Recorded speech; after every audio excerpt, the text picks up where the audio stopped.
పరామర్శల పేరుతో జగన్ రెడ్డి విధ్వంసం సృష్టిస్తున్నారని మంత్రి గొట్టిపాటి రవికుమార్ విమర్శించారు. వైసీపీ శ్రేణుల దాడిలో గాయపడి చిత్తూరు హాస్పిటల్లో చికిత్స పొందుతున్న ఆంధ్రజ్యోతి ఫోటోగ్రాఫర్ శివకుమార్ను మంత్రి గొట్టిపాటి రవికుమార్ పరామర్శించారు. శివకుమార్ ఆరోగ్య వివరాల్ని అడిగి తెలుసుకున్నారు. శివకుమార్పై దాడి చేసిన వారిని వదిలిపెట్టే ప్రసక్తే లేదని వార్నింగ్ ఇచ్చారు.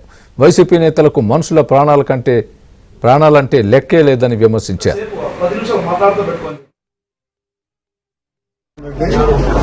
రైతుల పరామర్శల పేరుతోటి ఏ విధమైన హింస సృష్టించారో మనందరూ తెలుసు. అక్కడ జరిగిన వాస్తవాన్ని బయటకు తీసుకొస్తుంటే ఆంధ్రజ్యోతి విలేకరు అని చెప్పి ఇక్కడ ఉన్న మినిస్టర్, ఎక్స్ మినిస్టర్ అతను కూడా చూపించి కాపాడమని ఎవరో పైకి వస్తున్నా సరే అతను కూడా కాదు మనం కొట్టమని చెప్పారని చెప్పి కూడా మన వాళ్ళందరూ కూడా చెప్తున్నారు.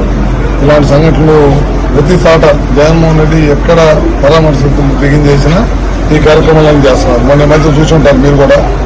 వాళ్ళ సొంత కార్యకర్తలను కూడా కార్యక్రమం చేసి తొక్కించుకుంటూ పోయారు. ఒకసారి ఇప్పుడు ఆంధ్రజ్యోతి విలేకరులను దాడి చేసుకుంటారు. ఎక్కడ పోయినా సరే ఇదే సంస్కృతి. మీ అందరికి తెలియదు కాదు. గత 5 సంవత్సరాలు అధికారాన్ని అడ్డం పెట్టుకొని చేశారు.